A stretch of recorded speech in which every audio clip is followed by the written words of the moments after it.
Jenis apa yang pertama kali dipakai? Dicoba. Pertama kali pakai telepon ganja. Ganja saya di perjudian kalau ada bos yang datang nyuruh saya main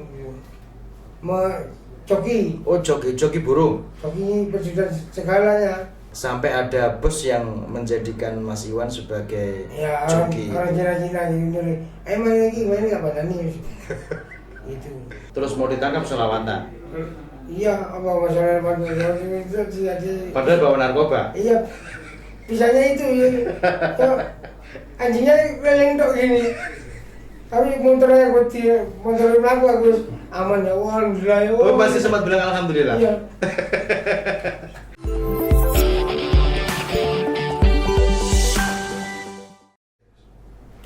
Assalamualaikum warahmatullahi wabarakatuh. Program baru dari Sobat Tobat memberikan inspirasi kepada kita semua bahwa dalam perjalanan hidup semua orang pasti ada suka dan duka.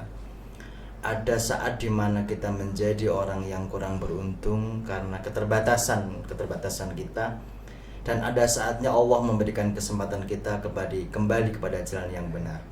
Oleh karena itu, insya Allah dalam beberapa episode ke depan kita akan mendatangkan banyak bintang tamu yang bercerita tentang masa lalu kelam mereka, lalu kemudian kembali pada jalan Allah, pada jalan yang diridhoi oleh Allah Subhanahu wa taala. Untuk pertama kali yang menjadi tamu kita adalah Mas Arif Kurniawan. Assalamualaikum Mas Iwan. Waalaikumsalam warahmatullahi wabarakatuh. Mas Iwan ini saat ini mohon maaf diberikan cobaan oleh Allah Subhanahu wa taala, penglihatannya kurang terang. Begitu Pak Iwan? Iya. Kurang terang atau? Sudah enggak kelihatan terang. Ya berarti enggak tahu sama sekali. Enggak. Termasuk duit. Tercium baunya. Termasuk duit ya. Ya. Jadi banyak cerita tentu yang melatar belakangi kondisi panjenengan hari ini. Mas Iwan lahir di mana? Di Kaliputi. Di Kaliputi. SD SMP di SMP di Surabaya. SD SMP di Surabaya. Ceritanya kok sampai ke Surabaya di SD SMP? Ya karena ibu saya sama bapak saya kan asli Surabaya. Oh, asli terus Surabaya. hijrah ke sini. Saya lahir di sini. Terus saya istilahnya dipungut dibuat pancingan sama orang Surabaya, tetangga saya di sana. Oh, gitu. Sampai SD SMP tumbuh normal ya? normal. Menjadi anak soleh begitu? Enggak juga. Ya sempat, cuman kalau orang tua dahulu kan cuma menyerukan, nggak mengajak. Oh gitu. Menyerukan aja, ayo lah. Cuman kita yang bangkang, gak dicontohi. Oh gitu. Nah, Iya. Begitu. Terus mulai agak-agak nakal gitu? Ya SMP itu. Oh SMP. Pertama kali yang dicoba oleh Mas Iwan pada waktu itu apa ya? Minuman. Oh, masih ingat minuman apa pertama itu? Columbus Lager itu. Sampai merek-mereknya siapa? SMP kelas 1. SMP kelas 1. Mohon maaf Mas Iwan, karena mungkin bisa jadi kejadian yang panjenengan alami itu dialami oleh beberapa teman kita di luar sana. Jadi penting untuk diceritakan itu agar anak-anak atau hari ini saudara kita yang masih ada di jalan lain itu akan kembali. Terus pada waktu itu mencoba minuman keras itu atas keinginan sendiri atau atas ajakan teman? Ya kita kan sama-sama sekolah, sama-sama main gitu. Ayo berteman gitu, inisiatif bersama gitu. Akhirnya mencoba terus terjun ke dunia perjudian gitu. Pertama kali minum tuh rasanya gimana? Ya mabuk. Minuman alkoholnya Gak enak gitu ya? Gak Gak enak. enak. Muntah-muntah Tapi sampai. terus kita namanya remaja kan terbawa emosi ya. Saya masih mencari jadi diri saya gitu. Begitu waktu mungkin pikiran saya gitu. Terus level berikutnya setelah minum minuman terus pernah nggak? Gitu, di perjudian. Oh pernah judi juga? Ya. Perjudian apa waktu itu? Macam kan di Surabaya itu macam-macam. Nah, saya Judi kartu atau judi togel atau judi? Ya, main adu burung. Oh. Terus kalau di sini nggak ada, di sana ada namanya sodil ini, pakai uang zaman dulu 25-an itu, 25.000 rupiah nih. Diapakan? Dilemparkan gini. Dilemparkan terus Ya. ditebak. Ya kalau yang gambar Burung. itu mati bayar, Oh, bayar. uang dapat bayaran gitu. Pokoknya semua apa namanya benda material bisa dijadikan alat judi. Ya, ya. Kalau burung itu adu burung gitu ya? Ya ada burung Halal, burung dara gitu. Bupati. Terus sempat nggak kemudian mencicipi narkoba gitu? Sempat saya pertama kali narkoba 98. 98 Waktu itu. Piala Dunia Prancis saya beneran bola itu. Piala Dunia di Prancis. Iya. Emang ada kenangan khusus gitu kok sampai ingat itu Piala Dunia di Prancis gitu, apa pas lagi nonton bola? Iya. Pertandingan siapa dengan siapa terus nyoba narkoba? Lupa bener. Waktu itu saya pakai narkoba sama ya teman saya di Surabaya. Waktu lihat Piala Dunia Prancis itu. Oh. Pakai sama. Jenis apa yang pertama kali dipakai? Dicoba? Oh, pertama kali pakai narkoba ganja. Ganja. Langsung ganja. Ganja sama sabu terus 98. Sama waktu itu mohon maaf tidak dalam rangka apa mengingat memori yang kurang buruk. Saat itu harganya sudah mahal kan? Waktu itu kalau sabu itu 150 per gram. 150 per gram. Dan waktu itu Mas Iwan sudah bekerja? Belum ya. Pekerjaan saya di perjudian, kalau ada bos yang datang nyuruh saya main gitu. Joki. Oh, joki burung. Joki perjudian segalanya. Kartu waktu kecil itu saya sudah ahli main gitu loh. Wah, sudah ahli betul ya. Iya, saya bisa main kartu, main apa semua. Sampai ada bos yang menjadikan Mas Iwan sebagai Ya, joki. orang Cina-Cina gitu nyuruh. Main ini apa nih? Itu. Dan itu berlangsung lama menjadi joki. Lama, bertahun-tahun sampai besar. Pada waktu itu di kampung saya waktu itu kalau sudah ada sekolah, waktu itu kalau sekolah sudah SMA SMP kelas 3 lah. Saya waktu itu SMP kelas 2 sudah punya diberikan sepeda motor Grand 96 gitu.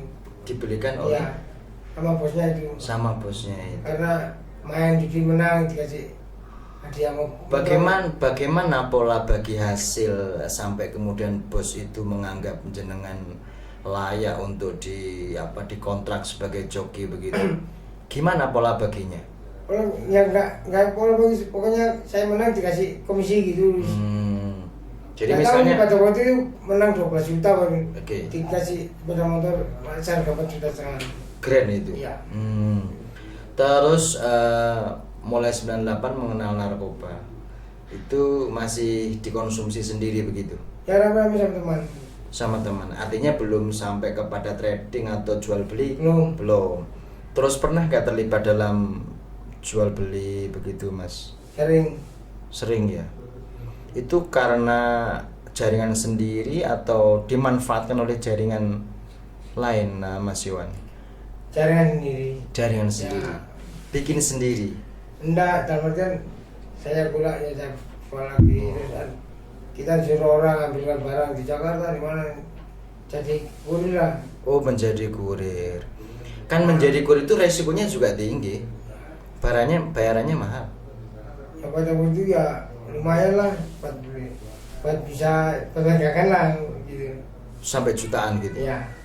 Yang terbesar yang Mas Iwan pernah kirim itu berapa kilo atau berapa gram atau berapa koli gitu? Kilo. Berapa kilo waktu itu? Gak bisa saya sebut itu. Oke, nggak apa-apa. Tetapi kan gini, durasi waktu 98 sampai kapan itu Mas Iwan menjadi kurir atau menjadi pengedar Kalau saya narkoba? memakai terus 98 itu sampai tahun 2004 itu masih pemakai. Masih pemakai dan masih juga kurir. 2005 ke atas sudah mengurir. Oh, Kita 2004 ke atas sudah banyak koneksi gitu. Oh, sudah naik kelas. Sudah terjun ke dunia itu. Jual beli. Iya. Pasiennya, klien atau yang biasa membeli itu rata-rata dari mana?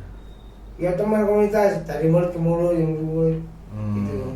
Waktu itu kan mode komunikasi kan masih mode komunikasi HP yang biasa. oke, masih biasa ya. Tapi tahun 98 itu kan tidak semua Tidak ada HP. nggak ada HP kan? Enggak, kan waktu jadi guru itu sudah ada HP. Sudah ada HP. Ada 24-an lah. Aman ya? Nah, aman. Aman nggak aman? Aman nggak aman, cuma ya namanya jadi guru ya tetap pas kita misalnya terima barang, kalau barang ini belum keluar, hati kita masih nggak tenang. Nggak Ya tenang. karena polisi ngerebok ini, gitu ya. Rencana ini. Pernah nggak ketangkap polisi? Pernah. Pernah. Berapa kali? 2 kali. 2 kali. Pertama kali ketangkap di mana? Di Surabaya, teman saya. Bukan, ketangkapnya di mana? Di Surabaya Kapasari. Oh, waktu itu lagi transaksi atau Tersari. transaksi banyak? Enggak, 1 on. Oh, itu cuman atau cuman 1 on? Ya. Ya nggak ketangkep banyak berarti ya? Tadi yang maksudnya gini, mohon maaf, pertama kali ditangkap polisi itu kan gini ya, ada banyak orang yang dalam melakukan aksi kejahatan itu kan siap begitu, Mas Iwan. Bah, tangkap polisi, yoba kira-kira gitu. Tapi perasaan Mas Iwan pada waktu itu ketangkep itu gimana? Ya, namanya orang ketangkap polisi ya gusar, gundai, bingung. Meredek gitu ya? Iya. Sempat nangis? Ya enggak. Enggak juga. Terus ketangkep, masuk Medeng masuk penjara berapa tahun? Waktu itu masih bulanan. Oh, masih bulanan. Keluar terus kemudian. Keluar Tahun berapa waktu itu keluar? 2009. 2009. Terus sempat ketangkap lagi? Tahun 2011 Ketangkap lagi di Batu sini.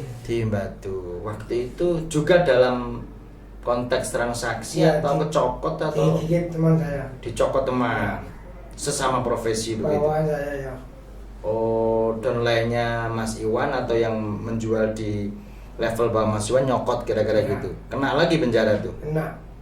Kena lagi. Berapa tahun? 6 tahun 3 bulan. Wih, lama ya. Waktu itu sudah punya anak?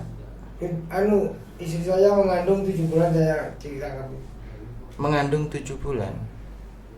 Berarti pas Jadi anak saya umur 4 tahun saya keluar kan ngurus pembebasan bersyarat. ya. Jadi 6 tahun 3 bulan dipotong pembebasan bersyarat itu. Jadi saya menjalani hukuman 4 tahunan lah. 4 tahun di penjara. Berarti 7 bulan istri hamil, jenengan ditangkap Sampai tahun 2015 bulan 1 keluar.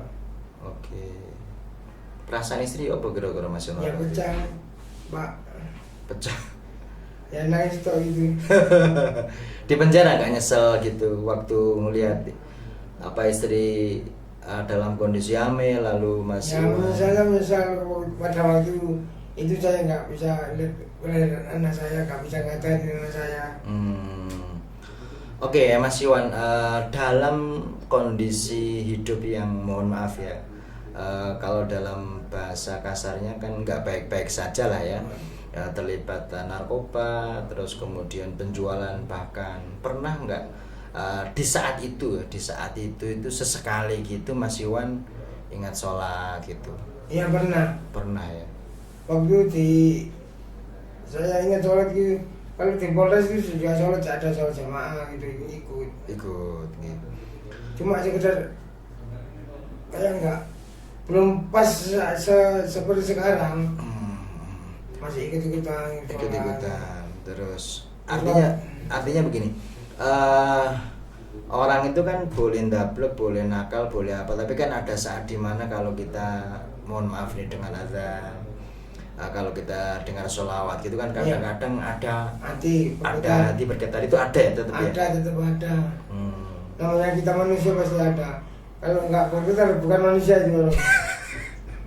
Oke, titik balik Mas Iwan akhirnya mohon maaf seperti ini, jenengan menikmati itikaf di masjid itu awalnya bagaimana? Apakah sudah kapok atau Iya. bagaimana itu? Awalnya mata saya yang kiri nih sudah nggak kelihatan. Mata kiri nggak kelihatan. Ada teman saya yang gitu di ajak dirangkul, ayo ke masjid, di gantungan hatimu di masjid ini, dikir, sholat gitu. Itu tahun berapa itu diajak Mas Onyeng itu? Kira-kira tahun 2020. Itu mohon maaf, mata sebelah kiri masih Udah kelihatan. nggak kelihatan. Oh, nggak Sebelah kelihatan. kanan ini masih kelihatan. Oh, kanannya masih kelihatan. Ya. Samar-samar begitu ya. Samar-samar. Jadi masih bisa berangkat ke masjid itu Ya. sendiri gitu. Ya. Masih bisa. Sama Onyeng juga diberi dagangan masker waktu corona pertama nih. Oh, tahun 2020 kalau nggak salah Ya, betul. ya, betul. Masih jualan masker, ini toko masker gue guys, total nikah sing halal. Itu di masjid jualnya. Di depannya Masjid Nur. Oh, di depannya Masjid Nur.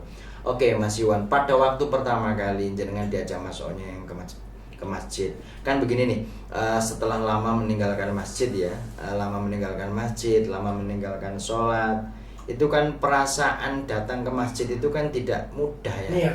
Tidak mudah. Kalau wong jajak mengikuti pengajian ceramah gitu taklim, saya hati saya kudu keluar aja dari masjid kok.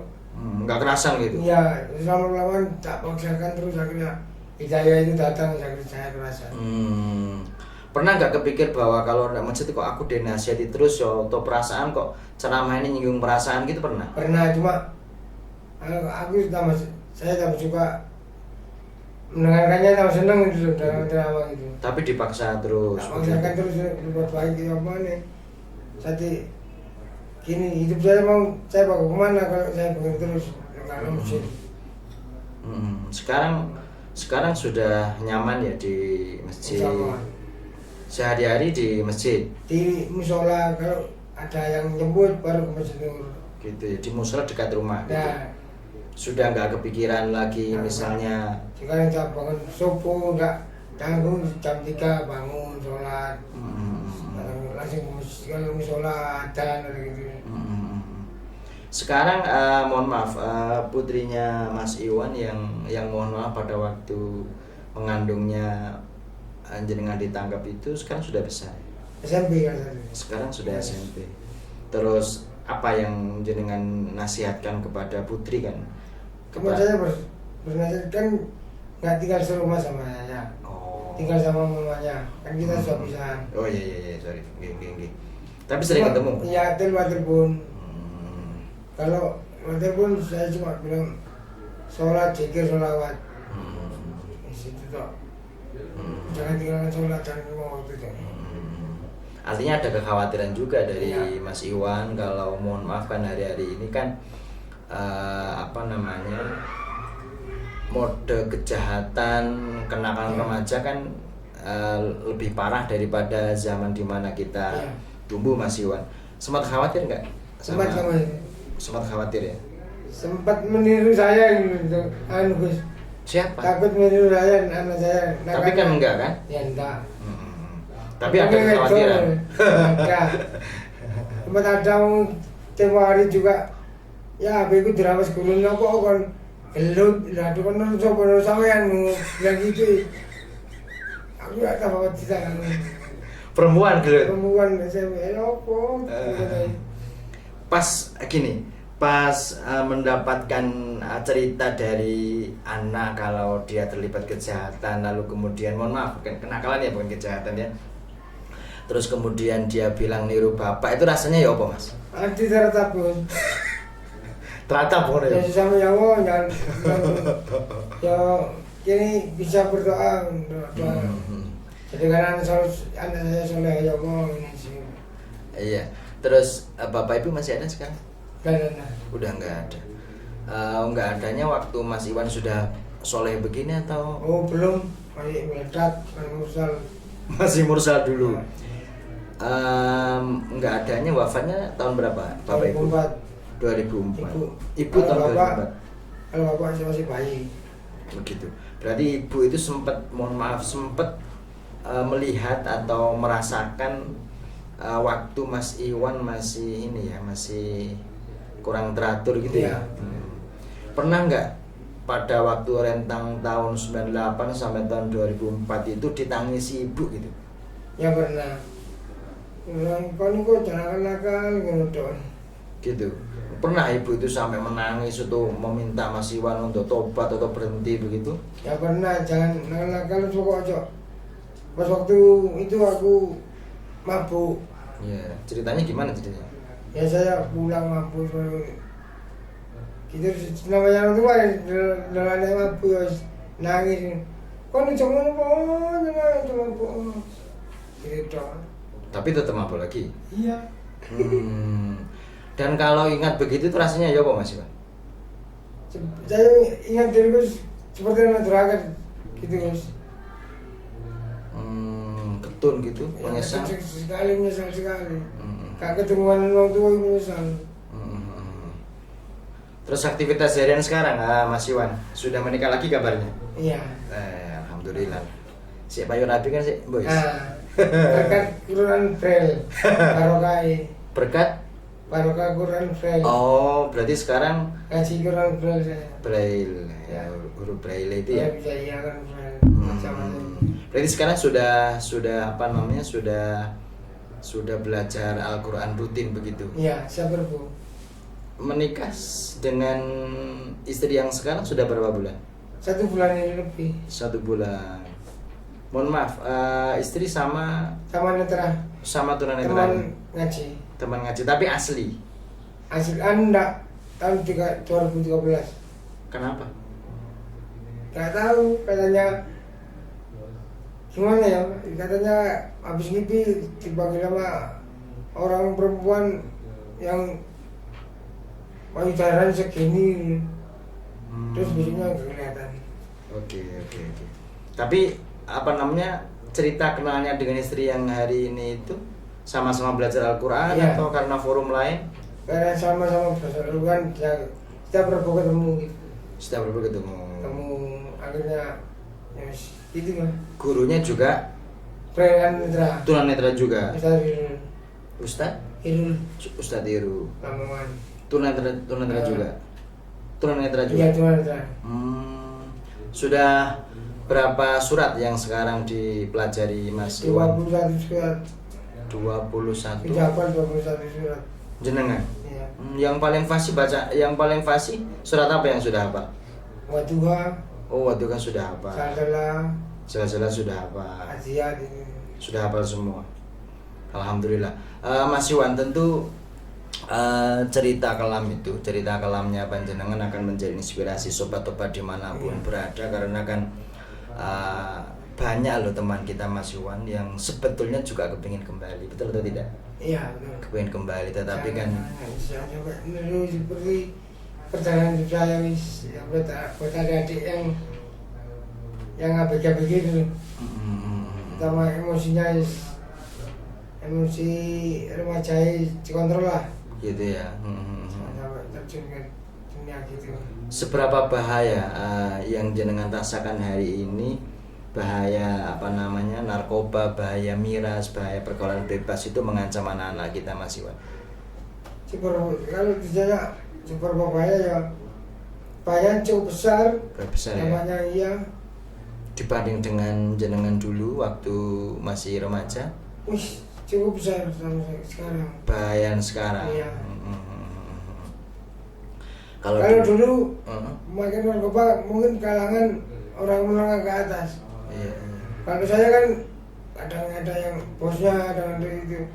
Kalau dulu orang baca nggak mungkin beli narkoba. Sekarang orang baca pun bisa beli narkoba. Bahkan anak sekolah bisa beli narkoba sekarang. Kalau dulu mungkin belum bisa beli narkoba. Nggak mampu. Itu karena apa? Mungkin sekarang sudah narkoba merajalela gimana ya? Sudah merajalela. Sudah mendarah daging di masyarakat sekitar saya. Atau mungkin harganya sekarang kan tertentu terus gitu. Iya. Mau beli rekan jaringan nggak iso ya juga pakai tadi. Banyak jaringan sekarang ya. Kan dulu kan mau beli rekan duit, misalnya duit tuku nang di bingung. Saya juga Indonesia yang ono abe dan nanti. Luwih gampang. Iya itu. Dan nggak sesuai. Modusnya ya juga banyak yang balik ngonoan gampang online ya ono. Contohnya kalau kayak Mako sintetis gorila itu online ada gitu. Itu mengandung narkoba juga. Nah, cuma kan tembakau gorila itu narkoba juga. Oh gitu ya. Itu sekarang sudah mudah ya di. Mudah. Saya lihat di TV, saya mendengarkan di TV banyak yang jual di online. Oke, jadi gini Mas Iwan, pesannya lah, pesan untuk anak remaja kita.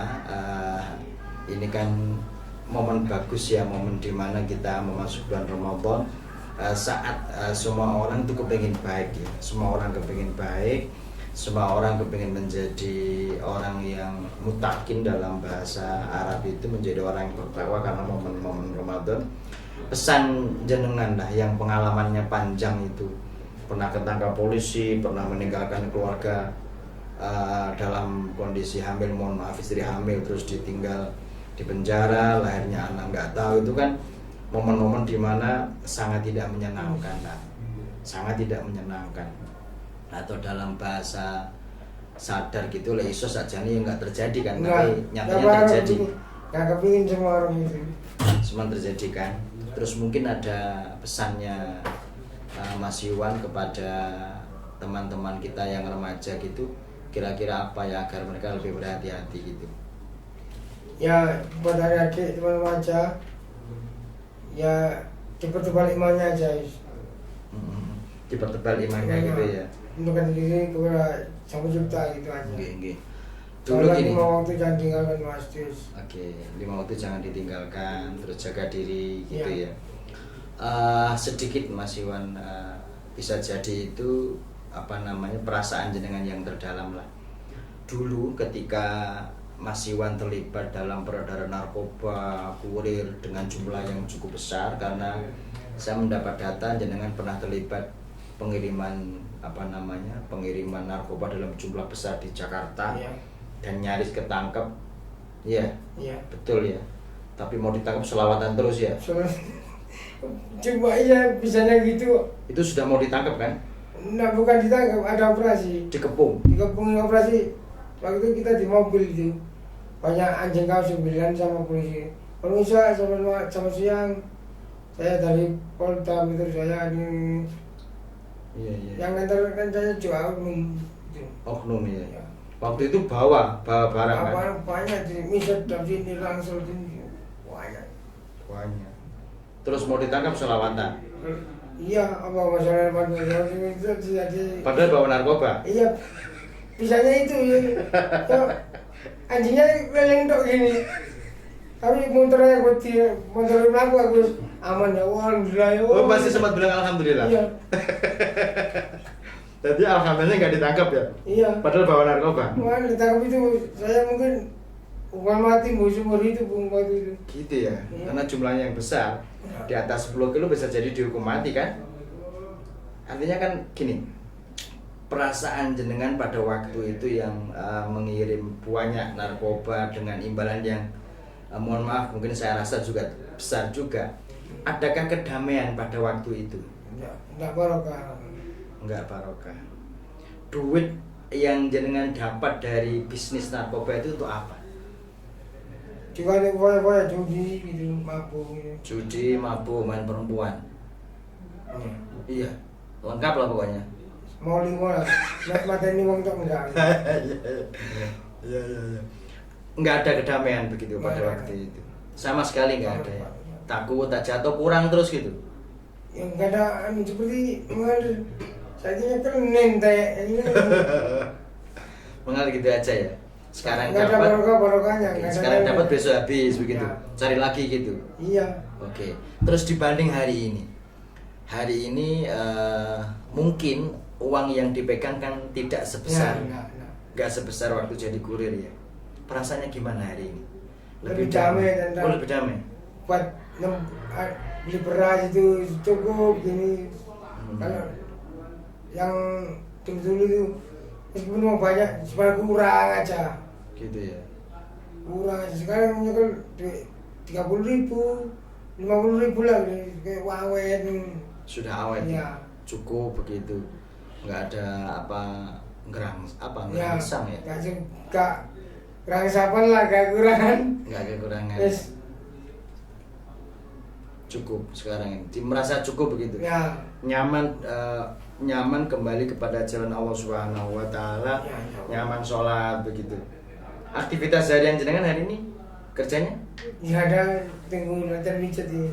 Oh, misalnya, iya. Ada harapan, kita tidak tahu sepanjang apa Allah memberikan usia kepada kita. Ada harapan nggak? Banyak ulama kan sering bilang kan umur itu hanya sisa saja, karena kita nggak tahu berapa yang sudah berlalu dan berapa yang masih akan kita jalani. Harapan setelah semuanya selesai, menjadi orang tua plek juga sudah pernah. Lah proses tobat sekarang sudah berjalan sangat bagus. Terus harapan kedepannya bagaimana nih Mas? Harapan saya tetap diberi iman Islam sampai akhir hayat saya. Sampai akhir hayat, diberikan sehat, gitu ya, diberikan sehat dan istiqomah, kira-kira gitu. Ya, diberi iman Islam sampai akhir hayat saya. Karena itu yang paling istimewa, ya. Atau kegiatan-kegiatan keagamaan lain yang sering diikuti apa di Masjid An-Nur itu? Paling juga kalau ada onyeng gitu pengajian gitu, sholat Jumat di sana, itu aja. Kalau Rebo ya dikaji di konfer, kalau komedi kadang di Sultan gitu. Pokoknya sekarang aktivitasnya mendekatkan diri pada Allah Subhanahu wa taala, belajar, bekerja secukupnya, tidak punya keinginan yang aneh-aneh lagi sudah. Tobat ya sudah. Nggak ada yang pun dunia pun aku beli ini nggak ada sih. Ya. Kayak apa kaget toh. Masih aku dikai sepeda motor dia aku kasih rumah ya. Iya. Aku pernah. Iya. Pertama kali dicoba mendadak nggak kelihatan itu perasaannya bagaimana? Kayak bimbang, kayak takut. Iso mampu rebo gak, ternyata mampu hidup. Aku rezeki Allah gak melulu wong buta, gak orang sehat, awas. Enggak. Meskipun kita buta masih dikasih rezeki sama Allah. Masih bisa hidup, barang lah. Gitu ya. Ya. Jadi ya bismillah lah, semoga kita saling saling Pertama mendampingi. juga takut saya. Gitu ya. Pertama ya, sekarang udah Kalau duit opo aku ini opo serba gimana gitu, tak bertanya-tanya terus sama itu. Lalu ini opo iso gak ini gitu. Ternyata sekarang yo bisa saja lancar gitu. bisa lancar sekarang ya. Lalu jedenge opo sudah ternyata iso. Langgar opo iso. Oke, terima kasih Mas Iwan atas waktunya, Ya, cerita-cerita kepada kita di Sobat Tobat. Semoga apa yang jenengan ceritakan kepada kami menjadi inspirasi bagi teman-teman kita di luar sana untuk sama-sama kita kembali pada jalan Allah Subhanahu wa taala. Sobat Tobat dimanapun berada, bahwa hidup kita tentu kita doakan, kita rencanakan yang terbaik.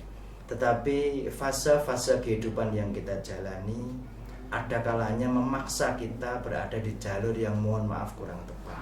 Tetapi pintu tobat akan selalu terbuka kapanpun, dimanapun. Dan wasilahnya kadang-kadang juga melalui orang lain, melalui sahabat, melalui pertemanan, dan melalui yang lain. Oleh karena itu, sahabat tobat dimanapun berada, masih ada pintu keluar dari kejahatan, masih ada pintu keluar dari kemaksiatan menuju jalan yang diridhai oleh Allah Subhanahu wa taala. Sobat Tobat dimanapun berada, tetaplah menjadi orang yang baik, menjadi orang yang bermanfaat. Assalamualaikum warahmatullahi wabarakatuh.